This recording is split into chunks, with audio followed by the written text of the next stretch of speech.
지난주부터 하나님의 섭리라는 주제를 가지고 말씀을 증거하고 있습니다.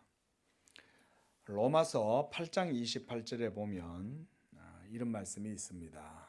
우리가 알거니와 하나님을 사랑하는 자 곧 그 뜻대로 부르심을 입은 자들에게는 모든 것이 합력하여 선을 이루느니라 라는 말씀이 있습니다. 이 말은 하나님의 뜻대로 부르심을 받은 자들은 그들이 행하는 모든 일들마다 하나님의 뜻 안에서 다 이루어져서 그것이 때로는 좋게 보이기도 하지만 때로는 그것이 우리에게 힘들고 어려운 일로 나쁜 일로 다가오는 것 같다 할지라도 때때로 신앙생활을 하다가 공고함을 당하고 환난을 당하고 여러 가지 어려운 일을 당할지라도 그 모든 것들은 하나님의 뜻 가운데에서 합력하여 선을 이루게 된다. 이런 말씀입니다. 믿으시기 바랍니다.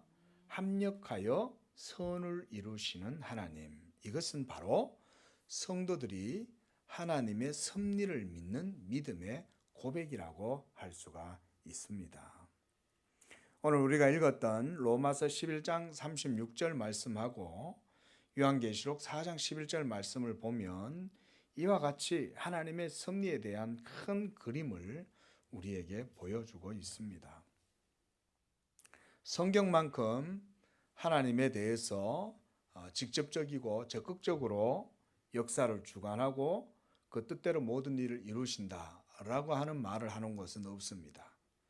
그래서 우리 기독교는 하나님을 어떤 하나님으로 알고 믿느냐면 인격적이고 살아계시는 하나님으로 믿습니다. 그 하나님은 인격적이다. 그 세상에서 사람들이 이해하는, 철학자들이 이해하는 신은 인격적 신이 아니죠. 철학 가르치는 교수님들도 서양의 철학이든 동양의 철학이든 할 것 없이 모두가 한 목소리로 인격적 신에 대해서는 얘기를 하지 않아요. 공자가 또는 노자가 아무리 도에 대해서 얘기할지라도 그 도는 인격적 신이 아니에요. 그저 인간의 이성에 의해서 포착되는, 이성에 의해서 인식되는 그런 인식 안에서의 어떤 도, 이런 개념이지 마치 어떤 인격적으로 신이 살아 있어 가지고 또 모든 것을 자기 뜻대로 이루고 행동하고 이렇게 하는 신은 아니다라고 하는 게 철학의 기본적인 구도입니다. 그러나 기독교는 신을 그렇게 생각하지 않죠. 기독교 이외의 모든 종교들은 다 이와 같이 신을 생각합니다. 그러나 기독교만이 유일하고 참되신 하나님, 살아계시고 인격적인 하나님 믿으시기 바랍니다. 그런 하나님을 우리가 믿는 것입니다. 그래서 로마서 11장 36절 말씀을 다시 한번 보시기 바랍니다. 만물이 주에게서 나오고 주로 말미암아 주에게로 돌아감이라.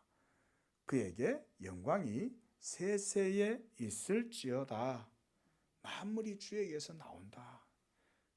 이 모든 세계의 창조도 하나님께로부터 나왔고 또 주로 말미암아서 주에게로 돌아간다.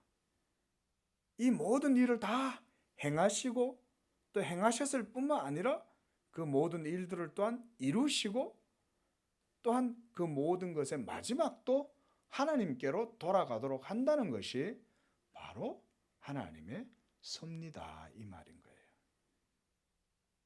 그래서 사도는 그에게 영광이 세세에 있을지어다 라면서 이렇게 찬미를 하면서 이 말씀을 11장 말씀을 마무리를 해요. 그에게 영광이 세세에 있을지어다. 만약에 이렇게 인격적이고 그래서 이렇게 지존하셔가지고 모든 일들을 하나님의 뜻대로 행하시는 분이 아니라면 이렇게 하나님을 찬양할 이유는 없어요. 오늘 우리가 말씀에서 잠깐 보겠지만 그 다음 계시록 4장 11절 말씀도 동일합니다. 우리 주 하나님이여 영광과 존귀와 권능을 받으시는 것이 합당하오니 주께서 만물을 지으신지라. 만물이 주의 뜻대로 있었고 또 지으심을 받았나이다. 여기서도 만물을 지으셨는데 이 만물이 주의 뜻대로 있었다는 거예요.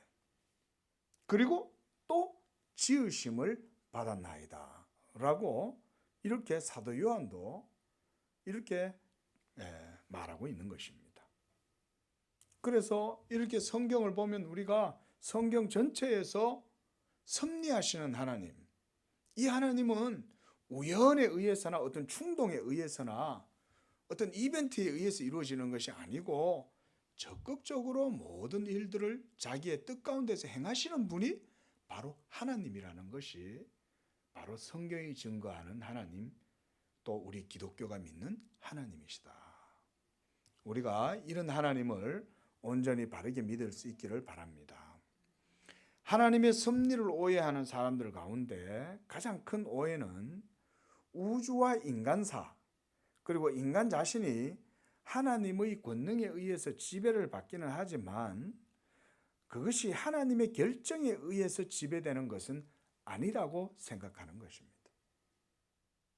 그래서 하나님의 일과 인간의 일을 구분해서 하나님은 그 능력으로 인간에게 활동력을 불어넣고 인간은 그 하나님의 활동력을 불어넣음으로 인해 가지고 그때부터는 자기에게 부여된 본성을 따라서 행동하고 살아간다는 생각이 바로 큰 하나님의 섭리에 대한 오해입니다. 마치 하나님은 천상이나 이런 공중세계를 다스리지만은 이 지상세계의 일들은 마치 이 세계의 운명과 순리에 맡겨두었다라고 하는 이런 식의 생각입니다. 우리가 바로 이런 생각을 이신론이다 이렇게 학문적인 용어로 그렇게 말을 합니다. 이신론, 이 데이즘이다라고 합니다. 이것은 신이 세계를 창조하고 그래서 모든 것이 기계적 운동을 따라서 움직이도록 하셨기 때문에 그 속에 있는 작은 사건들은 그런 움직임에 의해서 이루어지도록 하셨다는 그런 이해예요. 여기에서 하나님은 어떤 하나님이냐면 세계를 창조해 놓으시고 난 다음에 그 세계를 떠나 계시고 그래서 세계가 자연 스스로 움직이고 신은 단지 멀리서 감시 정도의 일을 수행하는 정도로만 생각을 하는 거예요. 이게 바로 데이즘이라고 하는 사상입니다. 그러나 여러분 하나님은 그의 뜻, 그의 계획에 따라서 자기 행동을 결정하고 통제하시는 분이에요. 이게 우리가 지난주에도 성경을 통해서 보았던 내용들이죠. 그렇죠? 모든 것은 하나님의 뜻과 결정에 의해서 이루어져요. 우리한테 감추어져 있는 것 같지만 모든 일들이 이루어진 것들과 모든 시간 역사들이 이루어지고 나면 우리가 다 역사들을 되돌아보면 모든 일이 하나님의 섭리대로 된다는 것을 알 수가 있습니다. 그래요. 정말 그럴까요? 2000년 역사를 보니까 너무나 이 세상이 참 제멋대로이고 악한 자들이 기세등등하고 교만한 자들을 잘난 척하는 자들, 힘 있는 자들이 약자들을 부리면서 그렇게 살았던 세상 아니었을까요? 라고 생각하겠지만 여러분 역사를 다시 한번 가만히 들여다보세요. 불법을 행했던 아무리 큰 권세자라 할지라도 불법을 행했던 모든 사람들은 가서 조용히 좀 시키세요. 모든 사람들은 다 하나님의 섭리와 심판에 의해 가지고 다 소멸되고 바람과 안개처럼 다 사라졌죠. 그것이 바로 우리가 세상 역사 속에서도 볼 수 있는 하나님의 섭리입니다. 당장에는 눈에 안 보여요. 금방은. 그래서 악을 짓는 사람도 하나님이 계시다는 거 알면 쉽게 악을 못 짓겠지만 이 세상에 있는 많은 악인들, 죄인들이 죄를 밥 먹듯 저지르면서도 하나님이 계신다는 생각을 안 하고 죄를 짓죠. 제가 예전에요, 이제 어떤 교회에서 사역하고 있을 때인데 이렇게 교회에서 일을 하고 있다가 길 건너편을 봤는데 길 건너편에 범상치 않은 어떤 사람이 딱 서가지고 두리번거리고 있는 거예요. 이 사람하고 저하고의 거리가 10m 정도밖에 안 되는데 제가 바로 앞에 서가지고 있었어요. 서가지고 있는데 이 사람이 사방을 꼼꼼히 들여다보고 있는 거예요. 사방을. 그런데 이 사람이 저를 못 봐요. 근데 저는 한순간에 이 사람이 어떤 분인지 알았어요. 예? 도씨예요, 도씨. 예? 이름은 둑자예요. 그래가지고는 이분이 좌우 앞을 다 살폈는데 저를 못 보니 아무도 없다고 생각하고는 담벼락을 탁탁 해서 정말 여러분 고개하는 사람들 있죠. 서커스 할 때 그 사람들하고 똑같이 하는 거예요. 고개하듯이 그 담 사이를 발로 밟고 올라가는데 3걸음 만에, 이거 수사법 아닙니다. 3걸음 만에 탁탁 튀어가지고 욕탕문을 열고는 들어가 버리는 거예요. 탁탁탁. 이야, 홍길동이다. 그런데 딱 들어가는데 어떻게 들어가면 머리가 먼저 안 들어갑니다, 여러분. 이 다리가 먼저 쑥 들어가는 거예요. 그래가지고는 싹 들어갔는데 옆으로 누워가지고 이렇게 들어가는데 저하고 눈이 딱 마주친 거예요. 그래서 제가 그 사람도 들어가다가 저를 딱 보고는 멈칫하고 저는 이래 쳐다보고 있었죠. 처음부터 끝까지. 그래서 제가 나오시라고 이러면서 이렇게 하니까 이분이 고개를 끄덕끄덕 하시더니 나가셨어요. 제가 경찰서에 알리니까 경찰이 와가지고 안에 일 보니까 들어왔다가 뭐 가져간 흔적은 없고 그냥 그대로 뒷유리창을 열고는 나갔더라고요. 자, 보세요. 인간이 제 아무리 날고 기어도 하나님이 눈을 가리면 못 봅니다. 지 아무리 똑똑하고 지혜롭고 뭔가 자기 힘에 의해서 자기 지혜로 뭔가 일이 이루어지는 것 같아도 하나님이 눈을 가려버리거나 미련하게 해버리면요, 못합니다. 믿으시기 바랍니다. 하나님의 섭리예요. 이게 하나님은 그렇게 하시는 거예요. 악을 저질렀는데 왜 그 사람이 반드시 잡히냐? 하나님의 공의가 있으니 잡히는 거예요. 언젠가는. 살인의 추억의 배경이 됐던 화성 연쇄 살인 사건, 범인이 안 잡히는 줄 알았잖아요. 저도 옛날에 그 살인의 추억이라는 영화도 보고 그랬는데 한때는 막 그 공포스럽고 무섭더라고요. 화성 가서 어떻게 사나 그랬더니 이춘재가 벌써 감옥에 잡혀 들어가 있었던 거예요. 그리고 엄한 사람은 또 잡아가지고 엄한 사람이 18년 동안 복역을 하고 그런 일이 벌어졌는데, 여러분 모든 것이 다 하나님의 섭리계대로 이루어집니다. 반드시. 그리고 마지막 날에는 반드시 또한 하나님께서 또한 다 심판을 행하십니다. 자, 또 하나의 그릇된 견해가 있어요. 이건 뭐냐면 맹목적이고 모호하게 일어나는 이 모든 우주적인 운동에 대한 이해가 신이라고 하는 이름으로 돌리지만 하나님께서 직접적이고 그래서 하나님의 그 무한한 지혜로 모든 것들을 다스리고 경영하시고 또 그분의 목적을 이루실 때까지 섭리로 모든 일들을 행하신다는 이런 사실을 부인을 하는 이런 이제 생각이에요. 그래서 이러한 견해는 하나님을 그저 명목상 주관자로서 삼지만 하나님의 자유로운 뜻과 결정 그리고 주권적인 행동을 그분에게서 빼앗아 버려요. 그래서 하나님을 이렇게 주권적이고 절대적으로 모든 일들을 이루시는 분으로 안 믿는 이런 사고방식이 있습니다. 이게 우리가 또한 철학적으로 얘기하면 뭐냐면 범신론이라는 거예요. 범신론. 이 범신론이라고 하는 이런 세계 이해는 뭐냐면 하나님의 존재와 세계 만물과의 이 구분을 인정하지 않아요. 뭔 말이냐면 모든 세계 속에 다 신이 들었어요. 그래서 물 속에도 신이 있고 돌 속에도 신이 있고 저 하늘의 공기 속에 대양 속에도 다 신이 있고 모든 만물 속에 다 신이 들어가 있다. 이런 식의 생각을 하는 거예요. 그래서 관념론적으로 세상을 하나님 안으로 흡수시켜버리기도 하고 또 유물론적으로 하나님을 세상에 흡수시켜버리기도 하는 이런 생각을 가지고 있습니다. 그래서 창조의 여지를 남겨놓지 않고 그래서 하나님의 섭리조차도 소멸시켜버리는 게 바로 이 판테이즘이라고 하는 범신론이라는 것입니다. 이렇게 세상을 이해하면 어떤 문제가 생기냐면 모든 세계가 신이고 모든 일들은 다 그 신의 역사다라고 이렇게 이해를 하면 이 모든 세계에 일어나는 일들과 하나님의 존재를 분리를 못 시키고 하나로 만들어버리면 이 모든 세계에 일어나는 일들은 도덕적으로 판단할 수 있는 근거가 다 사라져요. 그저 우연하게 그래서 충동에 의해서 어떤 힘의 충동에 의해 가지고 이루어지는 것이다라고 생각하기 때문에 이 모든 세계를 인격적이고 도덕적으로 바라볼 수 없게 해버립니다.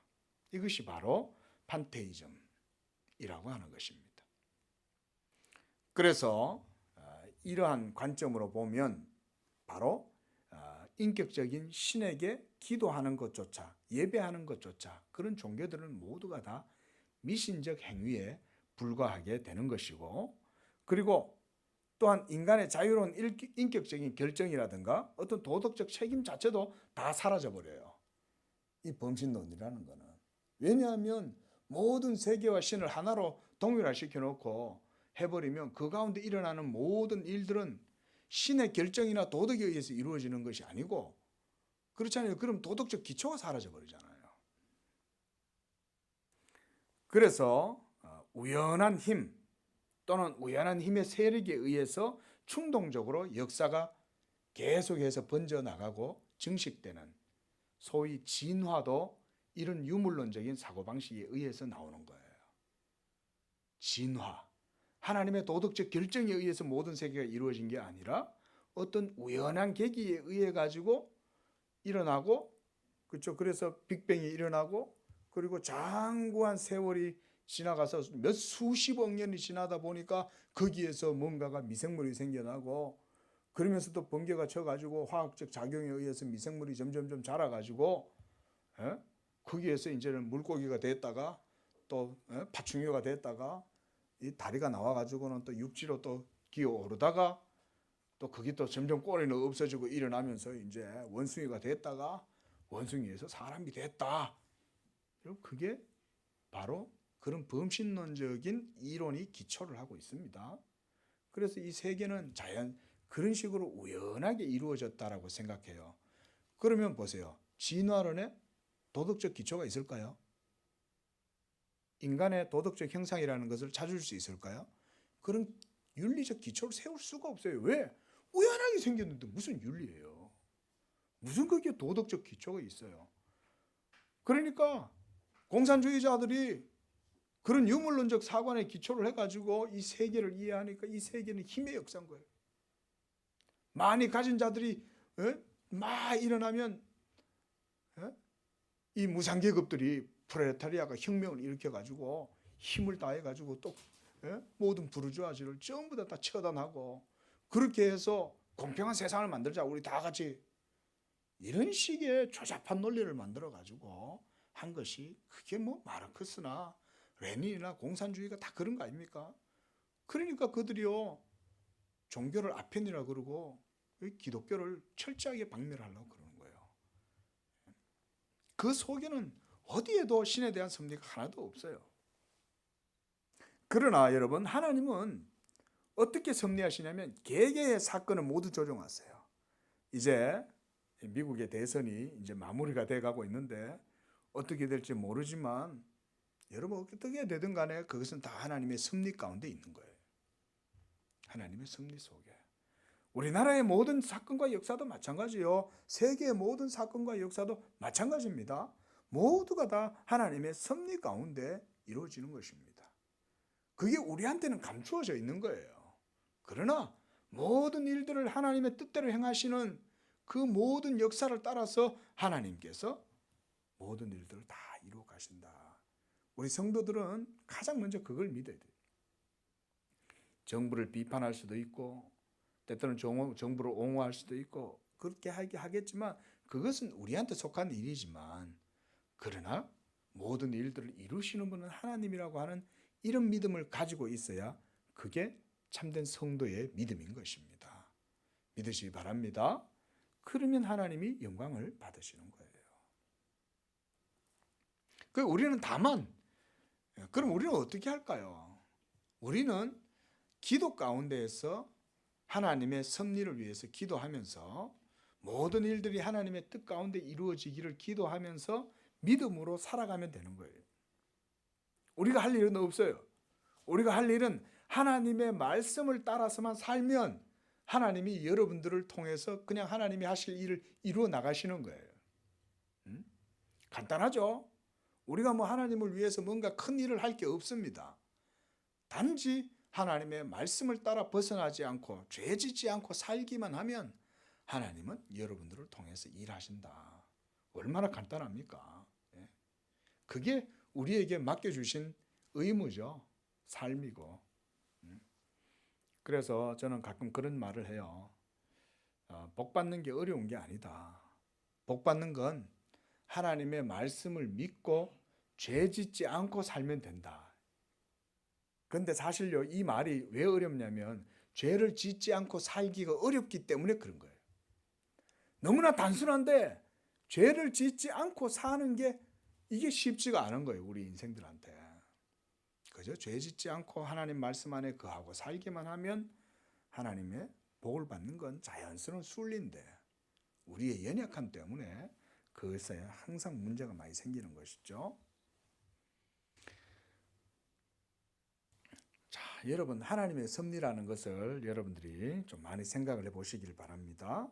만약에 철학자들이나 세상 사람들이 생각하듯 하나님의 존재가 우발적이거나 또는 우연하게 이루어지고 또 만물은 이 자연이 강요하는 방식에 따라서 이루어지게 된다면 이 자연이 질서와 조화 가운데 모든 것이 이루어질 때 그것이 하나님의 역사라고 하겠지만 때때로 가뭄이나 태풍 또는 천재지변 이런 일들이 막 일어나가지고 많은 사람들이 죽거나 고통을 당하고 막 슬퍼하게 될 때 그런 것은 하나님의 역사가 아니다라고 이렇게 말해버릴 수도 있는 거예요.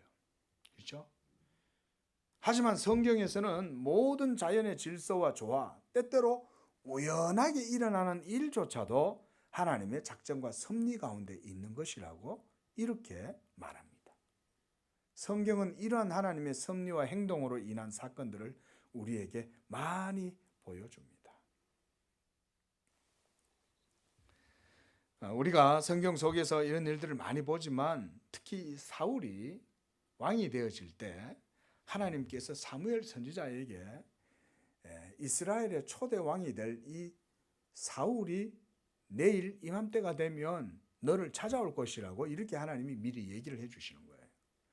그런데 이 베냐민 지파의 기스라는 사람의 아들 이 사울이 어느 날 그 기스라는 사람이 암나기를 잃어버렸어요.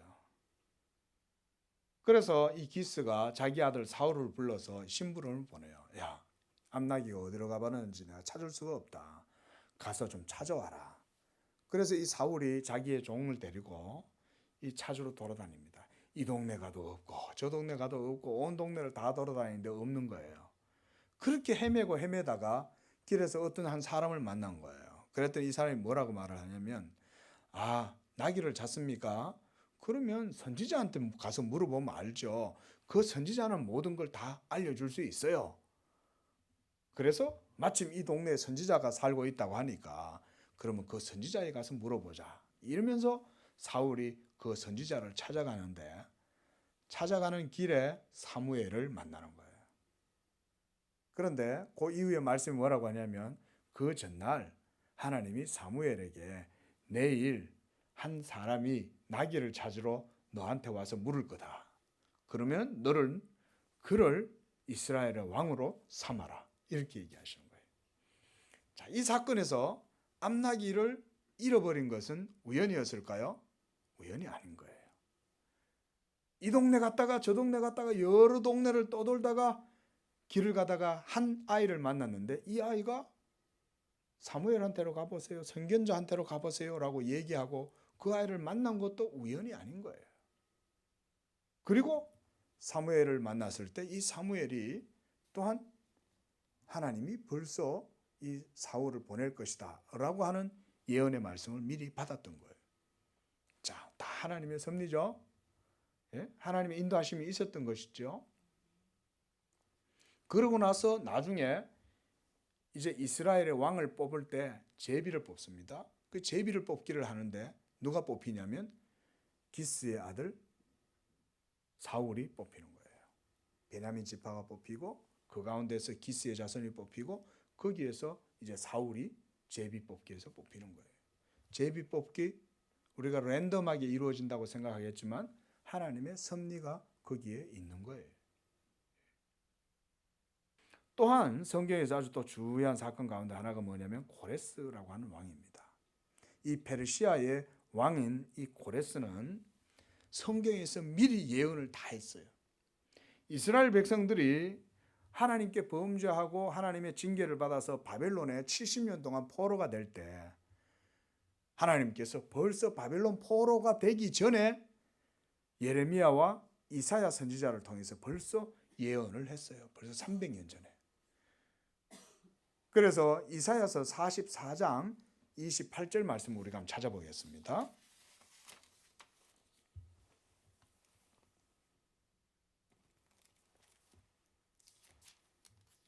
이사야 44장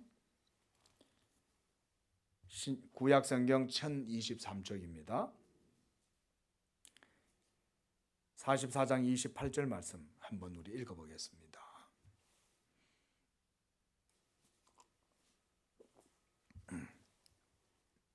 (44장 28절) 시작.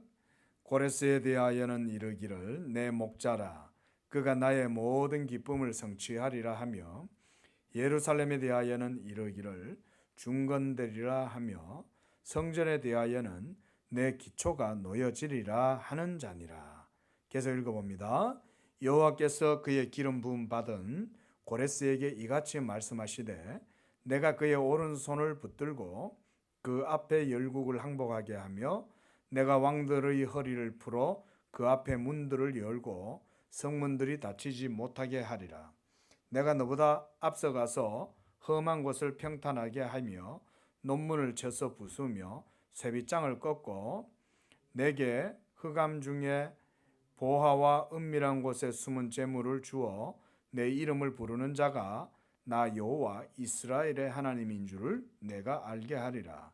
내가 나의 종 야곱 내가 택한 자 이스라엘을 위하여 네 이름을 불러 너는 나를 알지 못하였을지라도 내게 칭호를 주었노라.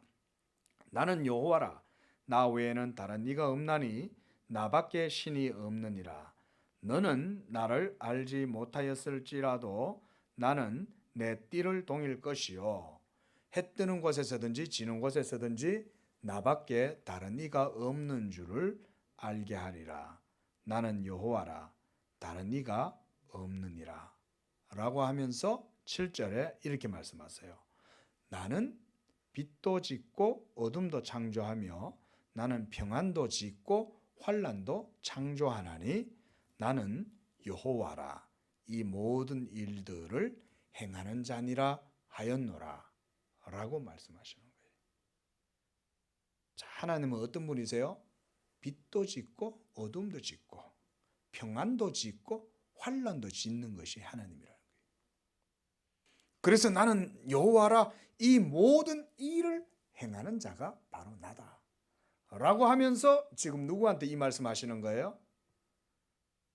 누구한테 이 얘기를 지금 하고 계시는 거예요? 고레스한테 이 얘기를 하고 있는 거죠.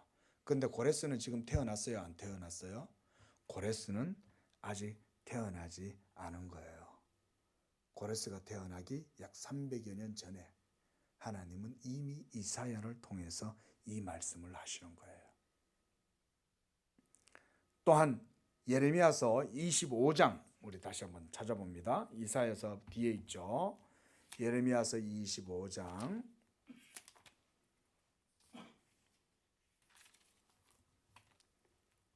12절에서 14절 말씀.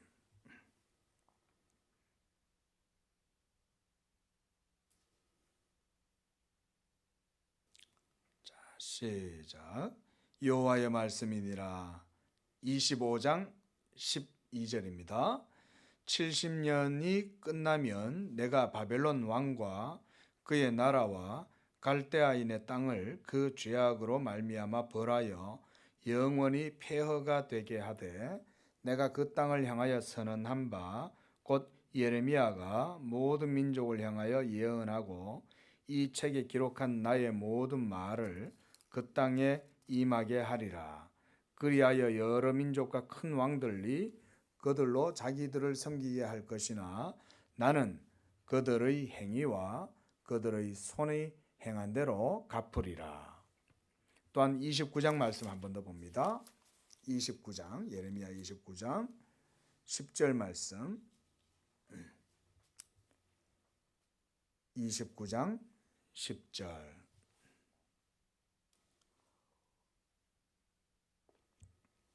시작. 여호와께서 이와 같이 말씀하시니라. 바벨론에서 70년이 차면 내가 너희를 돌보고 나의 선한 말을 너희에게 성취하여 너희를 이곳으로 돌아오게 하리라. 자, 이미 70년 바벨론 포로기의 시간이 시작되기도 전에 하나님은 벌써 이 얘기를 하시는 거죠. 너희들 70년 동안 바벨론에 가서 포로 생활해. 거기서 좀 훈련 좀 받고 연단 좀 받고 너희가 하나님께 뭘 잘못했는지 거기 가서 좀 회개도 하고 생각 좀 해. 그리고 70년이 차면 내가 고레스를 일으켜서 그를 통해서 다시금 너희들을 돌아오게 할 거야.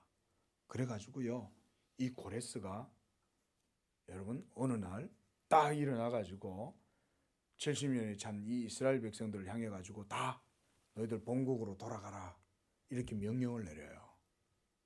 예. 여러분 영국 대형 박물관에 가면 이 고레스 실린더라고 하는 것이 있습니다. 고레스 실린더.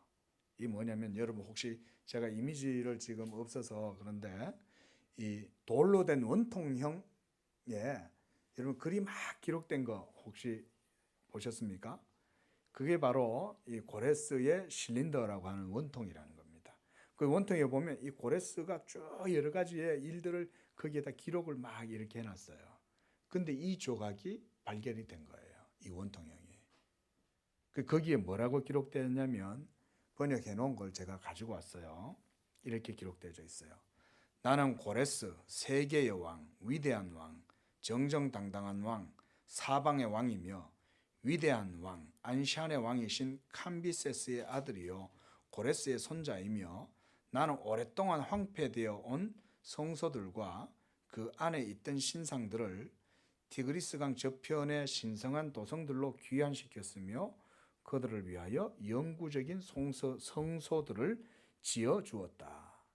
이곳의 주민들은 모두 모아서 저들의 거주지로 귀환시켰다. 라고 해서 이게 19세기 말에 이게 발견이 됐어요. 거기에 기록된 내용이 이거예요.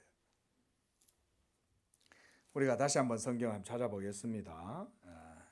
에스라 신약 성경, 구약 성경 711쪽 어간에 있습니다.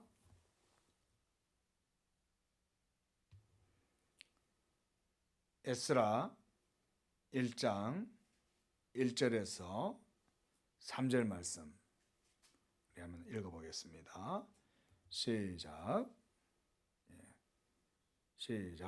바사왕 고레스 원년에 여호와께서 예레미야의 입을 통하여 하신 말씀을 이루게 하시려고 바사왕 고레스의 마음을 감동시키심에 그가 온 나라에 공포도 하고 조서도 내려 이르되 바사왕 고레스는 말하노니 하늘의 하나님 여호와께서 세상 모든 나라를 내게 주셨고 나에게 명령하사 유다 예루살렘에 성전을 건축하라 하셨나니 이스라엘의 하나님은 참 신이시라.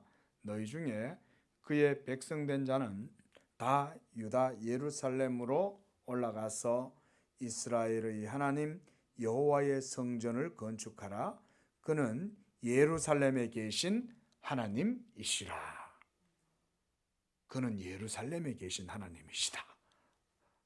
이렇게 이 페르시아의 일대 왕인 고레스가 칙령을 반포를 하는 거예요. 70년이 차니까 이 고레스가 왕이 된 거예요. 이 고레스가 왕이 된 이런 사건들도 이게 있습니다. 그런데 이 고레스가 결국은 왕이 돼가지고 보니까 벌써 300여 년 전에 이사야가 자기에 대해서 벌써 기록을 해놓은 걸 성경을 통해서 읽은 거예요. 얼마나 놀랐겠어요. 우리가 좀 전에 이사야 44장 28절에서 읽었잖아요. 거기에서 뭐라 그러냐면 하나님이 내가 너를 불러서 세우고 내가 너로 하여금 왕이 되게 하고 너에게 권세의 띠를 띄워주었다. 벌써 하나님께서 그 시대에 미리 얘기를 해놓으신 거예요. 이사야를 통해서. 그러니 이 고레스가 이 이사야서를 읽고 얼마나 놀랐겠어요. 자기가 왕이 된 것은 우연하게 된 것이 아니었구나. 하나님의 주권적인 역사에 의해서 이루어진 것이었구나 라고 하는 것을 고레스가 그 말씀을 보고 알게 된 거죠. 그걸 알고 나서 고레스는 지체하지 않고 이스라엘의 하나님에 대해서 이스라엘의 하나님의 백성 이 이스라엘에 대해 가지고 그대로 그들을 다 돌려보냅니다. 왜? 기한이 70년이 찼기 때문에. 그 계산을 해보니까 예레미야가 예언한 바로 그때가 된 거예요. 그래서 여기 1절에 보면 고레스가 이 예레미야의 예언을 인용을 하잖아요. 다시 한번 보세요. 에스라서 1장 1절에 보면 예레미야의 입을 통하여 하신 말씀을 이루게 하시려고 이렇게 돼 있잖아요. 예? 그 하나님이 70년 포로기가 끝나고 나면 내가 한 왕을 세워서 그를 통해서 내가 너희들을 돌려보내겠다 라고 한 예언이 이렇게 이루어진 거예요. 여러분 우리는 내일의 일도 어떻게 될지 모르죠. 야 그래 내일 어디서 만날까? 종각에서 우리 내일 만나 라고 얘기하면서 내일 어디 만나가지고 어디 가자 이러면서 약속을 딱 했는데 다음날 되니까 우리는 어떤 일이 벌어지는지 모르는 거죠. 예? 집안에 무슨 일이 일어난다든지 아니면 다른 급한 일이 생겨서 못 갈 수도 있잖아요. 예? 그런데 하나님은 벌써 몇백 년 전에 벌써 하나님은 400년 전에 아브라함을 통해서 이스라엘이 애굽으로 내려가고 거기에서 다시금 모세를 통해서 나와서 약속의 땅으로 돌아올 것에 대해서 하나님이 이미 400년 전에 아브라함한테 말씀을 하시는 거죠. 아니 400년 전이 아니라 죄송합니다. 아브라함의 그 야곱의 후손들이 400년 동안 거기서 종살이 할 것에 대해서 이미 아브라함에게 말씀을 하시고 그렇게 해서 그것이 또한 그렇게 이루어진 것을 우리가 창세기를 통해서 봤죠. 그뿐만이 아니죠. 모든 성경 속에 있는 얘기들은 전부 다 하나님의 주권적인 섭리와 역사 속에서 그 얘기를 하는 거예요. 그런데 사도 바울이 예수 그리스도의 복음의 계시를 받고 나니까 이 성령의 계시를 통해서 밝히 알게 된 게 뭐냐면 모든 만물의 일들이 다 예수 그리스도를 통하여 다 하나님께서 모든 일들을 다 이루신다는 것을 알게 된 거예요.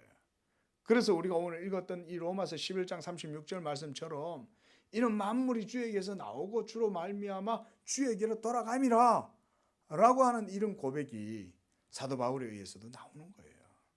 예? 하나님의 전 우주적인 역사의 기초는 예수 그리스도죠. 모든 세계를 창조하실 때도 예수 그리스도를 기반으로 모든 세계를 창조하신 거예요. 예수의 말씀으로. 그리고 이 모든 세계의 역사가 이루어지는 모든 섭리도 그리스도 안에서 이루어지도록 역사하신 거죠. 그리고 마지막에 예수 그리스도 안에서 이 모든 우주의 종결이 이루어지는 거예요. 그래서 예수님을 알파와 오메가가 된다. 처음이시요 나중이시다. 예수가. 그래서 여러분 이 모든 역사의 섭리는 하나님의 말씀으로 이루어진다고 그러는 거예요. 하나님의 말씀, 예수 그리스도의 도, 그의 말씀으로 모든 세계 역사가 이루어지는 게 하나님의 섭리입니다. 믿으시기 바랍니다.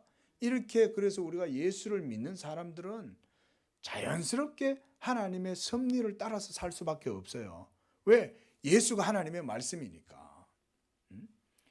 이 예수를 하나님께서 영원전에 택하시고 세우시고 예정하셔서 그 예수를 통해서 만유를 모두 다 창조하실 뿐만 아니라 또한 부패하고 타락한 이 세계를 그리스도 안에서 회복시키시는 이 일도 예수를 통해서 하시는 것이 하나님의 섭리이다. 자, 이렇게 오늘은 우리가 성경 속에 있는 이러한 섭리에 대한 내용들을 봤습니다.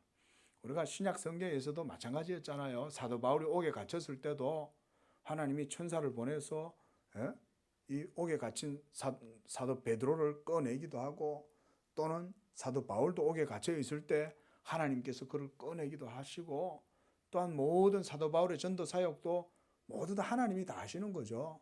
그렇죠? 마게도냐로 가라. 이렇게 사도 바울이 기도할 때 마게도냐 사람이 환상 중에 이리 와서 우리를 도와라.